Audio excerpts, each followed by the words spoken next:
Anton Felton, aged 82.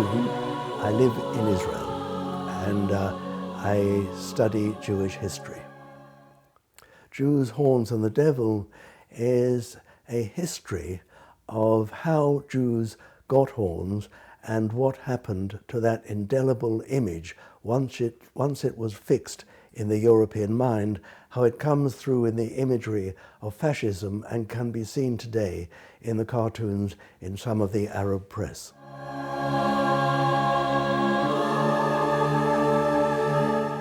The clearest indication is in Christian art, where up to the 11th century, Jews, particularly Moses as the Jew par excellence in Christianity, is shown dressed and appearing like anybody else. After the 11th century, when Jews become demonized, Moses is shown for the first time with horns, and thereafter Moses and Jews generally appear in Christian art with horns. If we go back, for example, to Martin Luther, the German founder of Protestantism, in his the front piece of his great book, the title of which was On Jews and Their Lies, we see on that front page a picture of Moses with a pair of horns. In other words, Moses was the devil, and as Moses, as the most senior Jew, it followed that all Jews had horns. The most famous image of a Jew with horns is Michelangelo's famous statue of Moses. It shows Moses with no longer with huge, vengeful, frightening horns, but with two curious stubs. My view is that Michelangelo was caught between two mindsets. He was caught between the zeitgeist of the church, and after all it was the Pope who had commissioned him to make the statue, between the sure and certain knowledge of the day that Moses had horns, and the increasing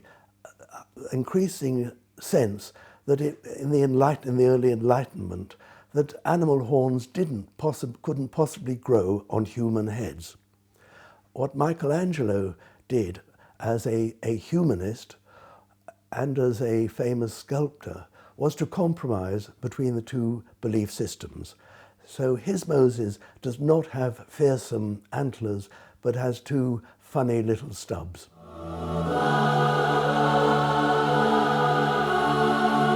There were two items in the Bible which gave biblical authority to demonizing the Jews.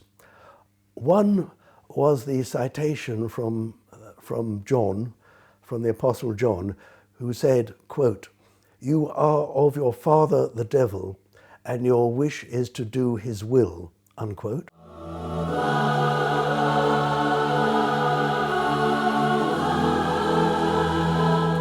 And the other source of biblical authority comes from a mistranslation of the word keren, describing Moses' face when he descends from Mount Sinai bearing the Decalogue, the Ten Commandments.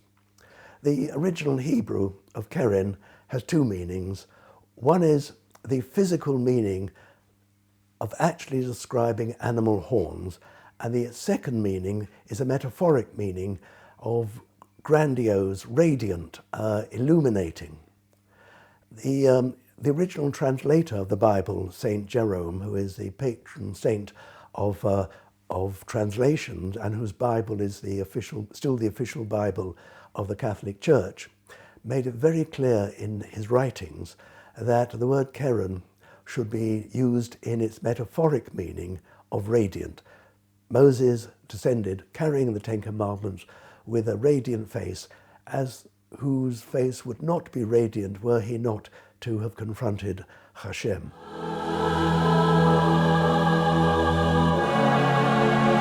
There are lots of hundreds and hundreds of symbols of degenerate, dangerous Jews, but none of them are as significant as horns.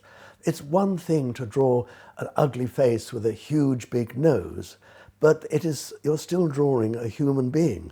Whereas once you draw horns on a human being, that is no longer a human being. And no longer being a human, you are entitled to do anything to him as you would any other animal, but the more so, as an agent of the devil, you have a duty to give him a pretty hard time, because he is determined to drag you down to hell.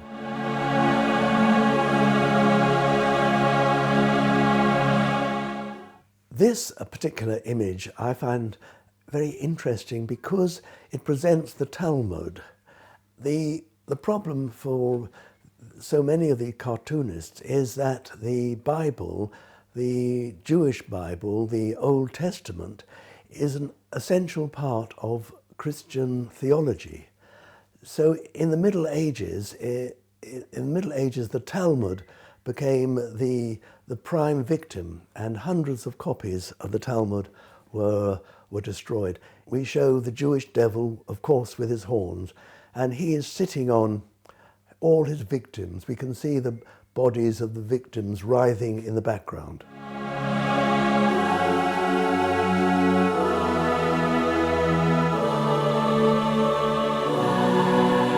Now this image of a devil Jew having his way with a Christian maiden is typical of so many of the cartoons, yet is particularly interesting because the devil Jew, with his horns of course, also has a symbol on his chest, not only of the Star of David, but of the hammer and sickle. The whole image of Jews having their raping Christian girls runs through history. This cartoon is particularly interesting. Here we get, right at the top, the face of the Jew with his horns intricately, intimately integrated within the Star of David. To the right, we see the symbol of communism, the hammer and sickle. To the left, we see the symbol of Freemasonry. Going down, we see the Jew's gross stomach with the dollar sign. And then below him, he's sitting on the world, all-powerful, money, money, money. This beautifully drawn picture from 1924 French book tells us of the misogyny, of the hatred of women. Here we get the devil Jew, who of course has got his horns, is having his way with an innocent woman. This particular cartoon is quite extraordinary. It is very well drawn, but its claim for fame is that it comes from Outer Mongolia. To the best of my knowledge, no Jews or no significant number of Jews have ever lived or stayed for any length of time in Outer Mongolia. It's a fascinating thought that neither the presence nor the absence of Jews seems under certain conditions to have any impact on anti-Semitism.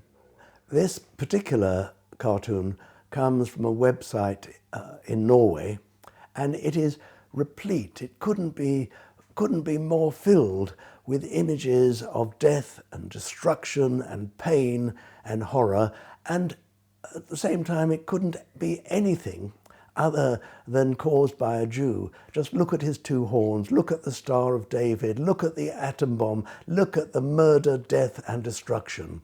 It is a sickening cartoon. And we have to be careful that when people look at that image and then they look at a Jew, perhaps there is a conflation of the two images.